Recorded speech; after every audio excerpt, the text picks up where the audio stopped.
इंदौर शहर कांग्रेस द्वारा लोकसभा प्रत्याशी का नामांकन वापस लेने और कांग्रेस छोड़कर भाजपा में शामिल हुए अक्षय कांति बम की श्रद्धांजलि सभा आयोजित की और गद्दार घोषित करते हुए बम के फोटो पर जूते की माला डाला हुआ फोटो लगाकर श्रद्धांजलि अर्पित की। दरअसल 2 दिन पहले घटित हुए घटनाक्रम में इंदौर से कांग्रेस को लोकसभा प्रत्याशी अक्षय कांति बम ने अचानक से अपना नामांकन वापस ले लिया और देर शाम सीएम मोहन यादव के समक्ष भाजपा की सदस्यता ग्रहण कर ली थी। इसके बाद बुधवार को कांग्रेस के चंद मुट्ठीभर नेताओं ने कांग्रेस कार्यालय पर उठावना और श्रद्धांजलि सभा का आयोजन किया, जहां कांग्रेस नेताओं ने अक्षय कांति बम की फोटो पर जूते की माला पहने हुए फूल चढ़ाकर श्रद्धांजलि अर्पित की और भाजपा पर लोकतंत्र की हत्या करने का आरोप लगाते हुए नारेबाजी की।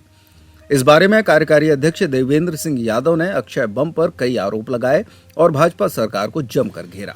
आज देवेंद्र भैया लोकतंत्र की हत्या का आपने यहाँ उठावना किया है, क्या कुछ यहाँ पर प्रदर्शन किया? भारतीय जनता पार्टी संविधान की बात करती, चरित्र की बात करती, देश की बात करती, देशभक्त की बात करती है।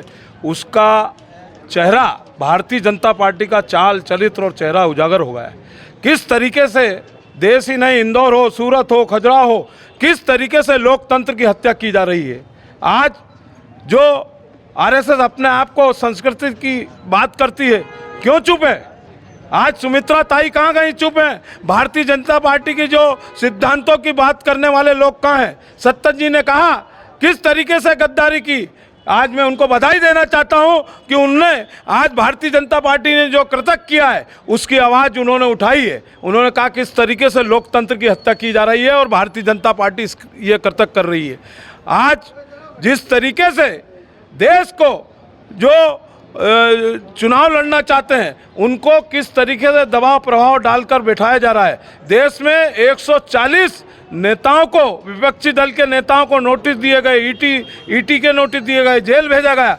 उनमें से 100 के करीब नेताओं को जो भारतीय जनता पार्टी में शामिल हो गए वो वॉशिंग मशीन की तरह साफ हो गए। चाहे वो महाराष्ट्र के उप मुख्यमंत्री पवार जी हों, पहले उन पर आरोप लगता है कई घोटालों का, और जैसे ही वो भारतीय जनता पार्टी में शामिल हो जाते हैं ईटी और वॉशिंग मशीन में साफ कर दिए जाते हैं। आज इसी लोकतंत्र की हत्या को लेकर हमने जो है गद्दारों का स्वागत किया है और इंदौर शहर कांग्रेस कमेटी द्वारा जो लोकतंत्र की हत्या की गई है उसका उठावना कर हर फूल माला डालकर उठावना किया गया है। लेकिन देवेंद्र भैया कोई बड़ी चूक नहीं दिखती आपको कांग्रेस में कि पीसीसी अध्यक्ष को ये नहीं पता चला कि आपका प्रत्याशी जो है वो चोरी हो गया?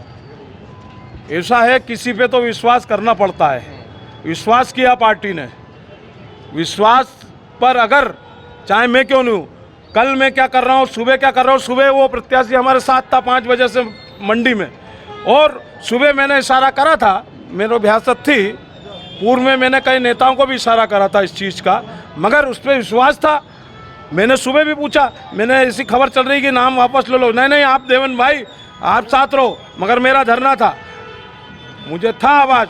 मगर जिस तरीके से उसने गद्दारी की है, कांग्रेस पार्टी का हर कार्यकर्ता उसके लिए काम कर रहा था, कांग्रेस के लिए काम कर रहा था, मगर इससे सिद्ध होता है वो व्यवसायी है, उसने अपना पैसा वसूल कर लिया, उसने कांग्रेस का नाम का उपयोग करा। अगर वो लोकसभा का प्रत्याशी नहीं होता तो इस तरीके से उसका स्वागत जो है भारतीय जनता पार्टी नहीं करती। वो वसूली करके, अपनी वसूली करके रवाना होगा। वो केवल नाम के लिए ये जो है टिकट के लिए आया था केवल। लेकिन देवेंद्र भाई लंबे विरोध के बाद में उसको टिकट मिल भी गया था आप लोगों की। वहीं नगर निगम में नेता प्रतिपक्ष चिंटू चौकसे ने आरोप लगाया कि कैबिनेट मंत्री कैलाश विजयवर्गीय ने इस पूरे घटनाक्रम को अंजाम दिया है और भाजपा का असली चेहरा उजागर हो गया है। देश में तानाशाही का दौर जारी है, ये भाजपा का असली चेहरा उजागर करता है। नीचे कर लो, आईडी नीचे करो, आईडी नीचे करो, आईडी नीचे कर रहे हो क्या? चिंटू भैया आज आप यहाँ पर आए हैं, उठावना कर रहे हैं, किस तरह से देखते हैं अक्षय बम ने? ये देखिए, ये तो सब हमारे कांग्रेस परिवार के लोगों का अलग अलग तरह का आक्रोश है। वो चाहे शोक सभा हो, वो चाहे पुतला जलाने वाला मामला हो, लेकिन कुल मिलाकर ये है कि भारतीय जनता पार्टी ने एक तरीके से लोकतांत्रिक व्यवस्थाओं को ध्वस्त करने का प्रयास किया। जिस तरीके से आदरणीय कैलाश जी ने, आदरणीय रमेश जी ने हमारे कांग्रेस के कैंडिडेट को एक तरह से अगवा करके ले गए, एक तरीके से येन केन कैसे भी करके दबाने की कोशिश करी। जो कैंडिडेट फुल फ्लेजेड में चुनाव लड़ रहा था वो अचानक ऐसा क्या हो गया। देखिए ऐसा कौन आदमी है जिसके पीछे, अगर इंदौर शहर में मेरा मकान भी है तो क्या एमओएस से बना है क्या? नहीं बना है ना, 95%। इसी तरह से हम काम धंधा करते हैं तो कुछ ना कुछ छोटी मोटी ऊंच नीच तो होती है। अगर आप लेकिन आदमी को दबाओगे, आदमी के ऊपर 307 लगाओगे, एन केन दूसरी चीज़ें लगाने की कोशिश करोगे तो ये साबित करती है कि किस तरीके से आपने कांग्रेस के कैंडिडेट को यहाँ से वहाँ से दबा के अपने साथ लिया और इंदौर शहर को कलंकित करने की कोशिश करी और भारतीय जनता पार्टी का असली चेहरा आपने दिखा दिया। मोदी जी, अमित शाह जी और भारतीय जनता पार्टी की जो डिक्टेटरशिप, तानाशाही वाली विचारधारा है उसका असली चेहरा है इंदौर शहर।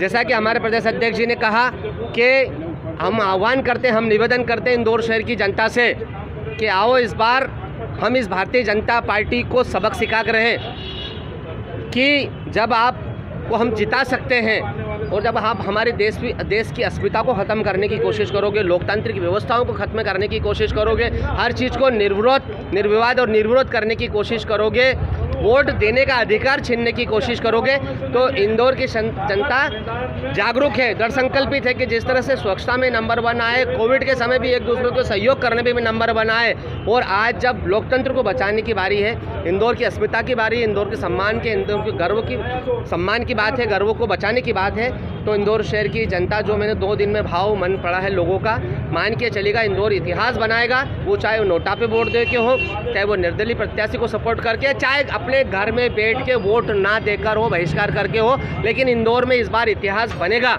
और इस भारतीय जनता पार्टी का असली चेहरा उजागर होगा।